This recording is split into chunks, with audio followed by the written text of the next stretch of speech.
ब्रह्मा विष्णु और शिव का महाकाली के दर्शन करना। श्री महादेव जी कहते हैं, कुछ समय बाद पुष्प चुनने वाली योगिनियां वहां आई। उन्होंने उन महापुरुषों से पूछा कि आप किस कारण यहाँ आए हैं। उनकी बात सुनकर उन्हें अपने आने का कारण याद आया और उन्होंने कहा कि हम साक्षात महाकाली के दर्शन करने आए हैं। योगिनियां बोली, यदि आप लोग देवी महाकाली के दर्शन हेतु ही आए हैं तो यहाँ खड़े रहकर इतनी देर से आदर पूर्वक क्या देख रहे हैं। देवी की महामाया आश्चर्यजनक है। जिसने संसार को मोहित कर रखा है उसी ने आप लोगों को भी मोहित किया है। आप अपने वर्तमान लक्ष्य को भूल गए हैं। श्री महादेव जी कहते हैं, इतना कहकर वे सभी चली गईं और सभी देवता परस्पर कहने लगे कि इतनी देर से यहाँ आकर हम लोग खड़े खड़े क्या कर रहे हैं। भगवान विष्णु ने सदाशिव से कहा कि आपके द्वारा हम लोग इतनी देर से क्यों मोहित किए जा रहे हैं। महेश्वर, हम लोग तो भगवती महाकाली के दर्शनार्थ आए हुए हैं, किंतु उन महेश्वरी देवी महाकाली के अब तक भी दर्शन नहीं हुए।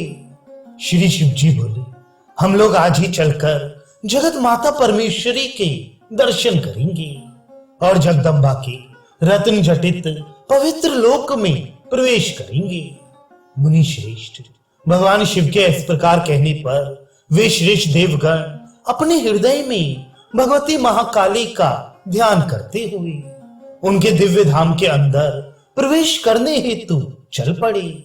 तब नगर द्वार पर पहुंचकर हर्ष से प्रफुल्लित नेत्रों वाले भगवान शिव ने ब्रह्मा विष्णु आदि उन श्रेष्ठ देवों से कहा, ये विद्युत प्रभा के समान प्रभा युक्त स्वर्ण खचित वस्त्र से बना हुआ अत्यंत उच्च विशाल तथा श्रेष्ठ सिंह ध्वज भगवती जगदम्बिका के प्रासाद शिखर पर पवन के द्वारा लहराता हुआ दिखाई दे रहा है। आप सब अपने विमानों और वाहनों से पृथ्वी पर उतरकर भक्ति पूर्वक उन जगत पूज्य भगवती को प्रणाम करें, जिससे इस नगर में प्रवेश करने में कोई विघ्न ना हो। भगवान शिव की यह बात सुनकर उन सभी ने अपने वाहनों से धरातल पर उतरकर तथा ध्वज की ओर देखकर भक्ति पूर्वक प्रणाम किया। उन्होंने उस नगरी में प्रवेश को वर्जित करने वाले विघ्नों को भी चारों ओर देखा। तब भगवान शिव को आगे करके ब्रह्मा विष्णु और इंद्र ने भैरवी गणों से रक्षित जगदम्बा की उस दिव्य नगरी में प्रवेश किया। उस दिव्य नगरी को देखकर वैकुंठपति भगवान विष्णु ने भी अपने मन में विस्मित होते हुए अपने दिव्य लोक की निंदा की। तब अंतःपुर के द्वार पर उन्होंने महाबाहु स्थूलकाय चतुर्भुज गणनायक गजानन को देखा। भगवान रुद्र ने उन गणनायक से परम प्रीत पूर्वक कहा कि बस तुम शीघ्र जाकर महाकाली को इस प्रकार मेरा संदेश दो कि महेश्वरी ब्रह्मा विष्णु और इंद्र शिव के साथ भक्ति पूर्वक आपके दर्शन की इच्छा से नगर द्वार पर आई हैं। उनके साथ रुद्र भी पुर के बाहर खड़े हैं।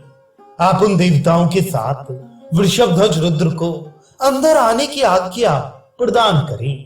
शिव के ये वचन सुनकर गणनायक शीघ्रता पूर्वक महादेवी के अंतःपुर में शिव जी के संदेश को बताने चले गए।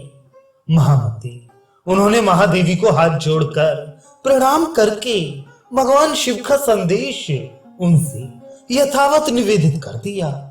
यह सुनकर जगन माता ने गणनायक से तुरंत कहा, बस तुम शीघ्र उन देवताओं के पास जाओ और पता करके मुझे बताओ कि ये देवगण किस ब्रह्मांड से आई हैं, क्योंकि ब्रह्मांड तो अनेक हैं और वहां रहने वाले ब्रह्मा आदि भी अनेक हैं। ये सुनकर गणनायक ने देवगणों के पास जाकर उनसे पूछा। इस पर वे देवगण अत्यंत चकित होकर बोले कि हम तो किन्हीं अन्य देवेश्वरों को नहीं जानते। तब गणनायक ने पुनः जाकर उनकी बात भगवती जगदम्बिका से कही। उन्होंने गणनायक को ब्रह्मा, विष्णु और शिव को लाने की आज्ञा दी। नारद तब वे गणनायक लौटकर ब्रह्मा, विष्णु और शिव को भगवती के अंतःपुर में ले गए। इंद्र साक्षात प्रकृति रूपा आद्या भगवती के दर्शन से वंचित होकर दुखी मन से उस नगरी के बाहर ही खड़े रहे।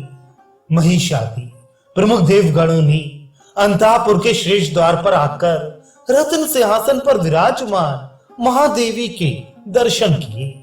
वे श्रेष्ठ आसन पर विराजमान थी। उनके केशपाश खुले हुए थे। उनकी 3 भयानक तेजस्विनी आंखें थी और वे 4 भुजाओं से सुशोभित हो रही थी। कोटि सूर्यों के समान उनकी प्रभा थी और वे अत्यंत भयावह थी। उन्होंने श्रेष्ठ रत्न समूहों से दैदीप्यमान कुंडल धारण कर रखे थे। वे अनेक बहुमूल्य रत्नों के आभूषणों से सुशोभित थी और मेघ के समान कांति वाली थी। विकराल दाढ़ों से युक्त वे दिगंबर स्वरूप में विराजमान थी तथा विश्ववंदी देवगण उनकी स्तुति कर रहे थे।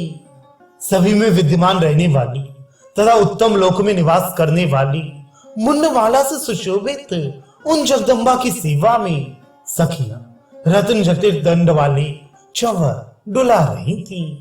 उसी समय उन त्रिदेवों ने कठिनाई पूर्वक जिनका दर्शन संभव था और जो कालाग्नि के समान तेजस्विनी थी, उन महादेवी की दाहिनी ओर स्थित महाकाल सदाशिव को देखा। उनके नेत्र और मुख भय उत्पन्न करने वाले थे। वे जटा मुकुट से सुशोभित थे तथा उन्होंने हाथ में कपाल और खटवान धारण कर रखा था एवं उनकी आंखें मद से घूम रही थी। उनके मस्तक पर अर्धचंद्र सुशोभित था। उनकी आभा कज्जल के समान कृष्ण वर्ण की थी। ऐसे अनादि पुरुष लोक संहारक कोटि सूर्य के समान आभा से युक्त सर्प का आभूषण धारण किए, व्याघ्र चर्म को धारण करने वाले और चिताभस्म से विभूषित परमेश्वर का उन्होंने दर्शन किया। नारद जी तब उन त्रिदेवों ने वेद वर्णित विविध स्तोत्रों से स्तुति करके भूमि पर दंडवत गिरकर जगदीश्वरी महादेवी और परमेश्वर महाकाल को प्रणाम किया। मुनिवर इसी बीच शिव जी सहसा उन महाकाल के साथ एकाकार हो गए। तब ब्रह्मा और विष्णु ने सदाशिव को ना देखकर यह विचार किया कि महेश्वर शिव कहां चले गए। उन्हें यह भी चिंता हुई कि इंद्र को देवी के दर्शन होंगे अथवा नहीं। बस वे दोनों इस प्रकार चिंता कर ही रहे थे कि वे जगदीश्वरी महादेवी महाकाल के साथ उसी क्षण अदृश्य हो गई। महामुनि यद्यपि महाकाली और महाकाल शंकर वहीं उपस्थित थे, किंतु देवी की माया से प्रभावित ब्रह्मा और विष्णु उनको देख नहीं रहे थे। मुनि तब ब्रह्मा और विष्णु देवी के दर्शन के लिए व्याकुल होकर हाथ जोड़कर भक्ति पूर्वक महाकाली की स्तुति करने लगे।